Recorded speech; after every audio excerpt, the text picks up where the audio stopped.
gue habis baca buku The Mountain Issue. Buku ini tuh ngebahas tentang self mastery atau self sabotage. Jadi gimana caranya supaya kita tuh nggak nyabotase diri sendiri. Ya artinya tuh sabotase diri sendiri tuh bisa dibilang kurang lebih nge-labelin atau ngecap diri sendiri lah. Jadi kita ngecap diri kita sendiri sehingga kita bersikap sesuai dengan apa pandangan orang lain atau mungkin sesuai dengan situasi yang terjadi dalam hidup kita gitu. Jadi kita nggak bertingkah laku sesuai dengan apa yang kita mau, kita bertingkah laku sesuai keadaan, sesuai pandangan orang lain. Jadi kita nggak sepenuhnya ngontrol hidup kita. Padahal belum tentu orang lain juga mikirin tentang kita. Bisa jadi itu cuma di pikiran kita doang, di otak kita doang. Kita ngerasa orang lain ngeliatin kita, segala macam. Tapi ternyata ya orang juga sibuk ngurusin hidupnya sendiri-sendiri gitu, hidupnya masing-masing. Mereka sibuk, mereka nggak kurang kerjaan, sampai mereka tuh sibuk ngeliatin kita mulu gitu. Jadi dari buku ini ya gue belajar gimana caranya gue jadi diri gue sendiri. Gue nggak menglabeli atau gue nggak bersikap karena orang lain ataupun situasi. Contohnya, misalnya gue pacaran nih sama cewek, terus gue putus nih sama dia nih. Terus pas lagi putus, dia ini ngomel-ngomel atau mungkin dia menyalahkan tentang gue lah. Kayak gue tuh orangnya A lah, gue tuh orangnya B lah. Sehingga gue tuh menglabeli diri gue sendiri kalau ternyata tuh ya,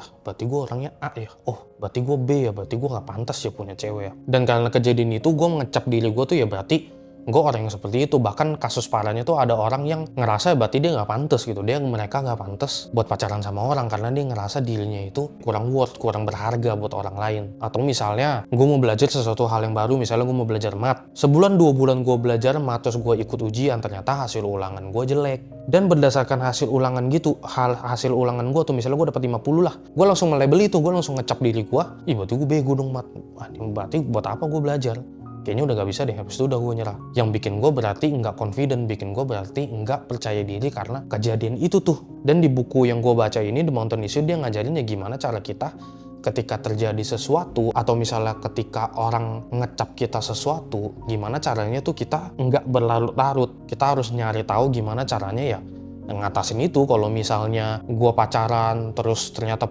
hubungan ini gak jalan karena salah gue, ya gue gak boleh berlarut-larut, dan gue juga gak boleh ngecap berarti gue gak boleh pacaran, gue gak mau pacaran lagi karena gue ngerasa gue gak pantas. Yang dimana itu gak boleh. Dan yang benar adalah gue harus cari ya gimana dari hubungan ini, gimana caranya kita jadiin experience ini jadi lesson, jadi pelajaran supaya kita nggak kayak begitu lagi. Kasusnya sama kalau kita lagi belajar hal baru nih, kayak tadi misalnya gue bilang mat, gue dapet 50 ujian. Nah ada beberapa orang ya berlarut-larut, mereka nggak bisa lepas dari masa lalunya tuh ujian dapet 50 tuh. Dia malah mikir, udahlah kayaknya nggak bisa deh. Terus dia nggak pede. Mungkin sampai akhirnya dia nggak belajar lagi gitu. Padahal harusnya dia cari tahu, ya kenapa gue bisa dapet 50, gue salahnya di mana, terus gimana caranya gue bisa dapet 60 di next ujiannya, mungkin nggak 50 lagi. Atau mungkin 70 sampai akhirnya dia bisa dapet nilai 90 atau 100 A+ lah gitu. Dan setelah gue baca buku ini tuh pandangan gue makin terbuka ke lingkungan gue gitu, ke sekitar gue, yang dimana ternyata orang-orang di sekitar gue, bahkan gue sering banget gitu kayak self-sabotage, nyabotase diri sendiri yang harusnya tadinya kita bisa, kita malah mikir gak bisa gitu karena suatu kejadian atau mungkin karena ada orang yang ngomong ya lu mah gak bisa. Terus kita percaya, terus kita langsung nge-labelin diri kita, ya udah gue gak bisa. Sampai akhirnya kita nyerah. Jadi kita gak punya confidence sama sekali, kita gak punya kepercayaan diri sama sekali gitu. Dan itu gue juga alamin di hidup gue. Nah kalau gue ngerasa gue itu selalu dapat posisi atau berakhir tuh di tengah-tengah. Posisinya tuh di tengah-tengah. Maksudnya di tengah-tengah itu adalah nih dalam segala hal ya, misalnya nih, gue waktu sekolah kan ada ulangan umum ya, UTS lah, ngomong lah ujian akhir lah, ulangan kenaikan kelas lah. Dalam hati tuh gue mau pengen, kalau mau ditanya gue pengen ranking 5 besar aja gitu, gue mau. Tapi setiap gue mikir kayak gitu, pasti gue endingnya tuh selalu di tengah-tengah. Misalnya muridnya ada 20, gue pasti ujung-ujungnya dapetnya ranking 10, ranking 11, ranking 12, itu di tengah-tengah. Atau misalnya dulu waktu sekolah kan gue eskul futsal ya. Bisa dibilang gue itu kalau masalah kayak begitu-gitu, masalah kayak olahraga atau mungkin main game lah, di lingkungan gue itu gue termasuk yang paling cepet. Bisa dibilang gue paling cepet belajarnya. Sehingga kalau di lingkungan gue tuh, gue selalu berakhir di posisi yang paling atas nih. Kalau di lingkungan gue nih, contoh futsal. Tapi nanti setelah gue keluar, misalnya gue main futsal udah nggak di circle sekolahan lagi gitu. Kayak dulu gue SMP itu pernah sampai ke klub. Di situ gue baru ngeh, oh ternyata gue cuma jago bisa dibilang gue cuma jago di kandang doang, gue cuma jago secara individu di rumah doang nih, di sekolahan gue nih. Ketika gue keluar ke sana ngelihat lebih banyak orang, gue berakhir di tengah lagi, di teman-teman gue paling jago, tapi ternyata di luar ada yang lebih di atas lagi nih, jadinya gue di tengah-tengah lagi nih. Dan itu juga jadinya kena ke pandangan gue ketika gue ngejalanin bisnis gue nih, PLFR, misalnya gue ngeluarin produk baru, setiap gue ngeluarin produk baru nih, gue nggak pernah sampai se-confident, gila nih pasti bakal laku bet, nih pasti bakal ngehit nih, penjualannya bakalan gede nih. Kalau ditanya dari lubuk hati terdalam, kalau gue ditanya kayak gitu, jawabannya ya gue mau. Gue pasti mau produk yang gue keluarin, produk baru yang gue keluarin tuh ngehit, meledak. Tapi setelah gue berharap kayak gitu, pasti habis itu gue tutupin lagi dengan, enggak lah, paling di tengah-tengah kayak B aja. Dibilang laku banget enggak, dibilang nggak laku juga enggak.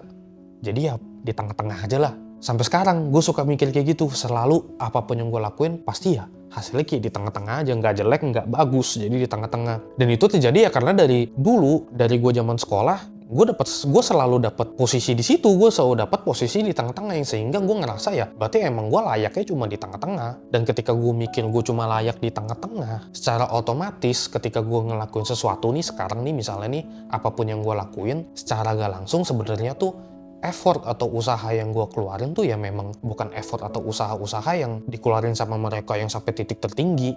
Ya memang ternyata effort gue tuh yang gue keluarin cuma effort orang yang pantas dapet di tengah. Makanya itu gue dapetnya di tengah. Cuma karena gue nggak tahu, karena pikiran gue mungkin belum terbuka, gue mikirnya ya kayak gue udah ngelakuin hal yang maksimal nih, tapi gue cuma dapetnya di tengah. Apa emang gue cuma layak di tengah ya? Apa emang jalan gue cuma di tengah ya? Padahal ya memang effort yang gue keluarin cuma di tengah gitu. Effort gue cuma effort yang pantas dapet di tengah, yang dimana harusnya gue bukannya berlarut-larut sama hasil gue yang gue dapet di tengah-tengah ini. Harusnya tuh gue fokusnya ke ya gimana caranya gue bisa dapet lebih. Gak usah ngomongin langsung paling atas dulu deh, ini gue sering banget ngomong gini. Gak usah ngomongin langsung dapet posisi paling atas deh, tapi yang at least better dari sebelumnya nih. Misalnya gue awal di tengah, ya udahlah naik dikit, terus gue cari tahu lagi kenapa gue di sini, gue cari tahu lagi apa yang bisa improve, naik lagi dikit. Jadi daripada gue berlarut-larut seperti yang gue lakuin, apalagi gue kan sampai momen dimana gue malah nge-labelin diri gue sendiri ya kalau gue itu di tengah-tengah. Gue itu nggak mungkin, kalau dibilang masalah kesuksesan, bahkan gue sempat percaya ya gue nggak bisa kaya sampai kayak gimana.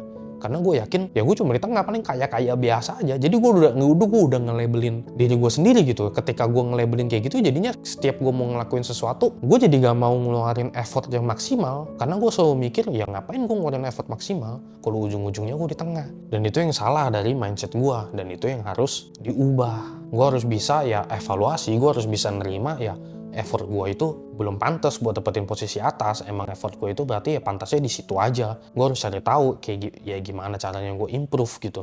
Ya jadi itu sih dari buku The Mountainist itu gue belajar banyak banget tentang gimana sebenarnya lebih ke diri sendiri ya ini. Berarti kan ini lebih ke self development, tapi yang secara gak langsung tuh ngaruh banget ke gue gimana cara gue jalanin bisnis. Karena kalau gue sebagai ownernya aja gue gak pede, gue sebagai ownernya aja ngeluarin effort atau gue sudah melabeli brand gue cuma bisa sampai tengah, gak bisa gede bet, sehingga effort yang gue keluarin buat brand gue juga segitu-segitu aja, ya kacau. Gue gak bisa ngejalanin bisnis dengan gue yang membatasi diri gue sendiri gitu. Gue harus bisa jadi orang yang oke dulu supaya bisnis gue juga bisa berkembang gitu. Jadi memang penting sih buat belajar tentang gimana jadi orang yang lebih, bisa dibilang lebih emotional intelligence, lebih pinter lah, mindsetnya lebih oke lah dibanding misalnya gue cuma belajar tentang marketing. Gara-gara mentang-mentang gue jalanin bisnis, gue cuma belajar tentang marketing lah, gue cuma belajar tentang pokoknya yang berhubungan tentang bisnis lah, keuangan segala macem. Tapi menurut gue ini hal-hal yang bisa bikin gue lebih bijak, nggak cuma di bisnis tapi kehidupan sehari-hari. Justru ini yang bakal bikin bisnis gue lebih cepat berkembangnya gitu. Jadi ya sebelum gue kembangin bisnis gue yang lebih jauh, ya gue harus kembangin diri sendiri gue dulu.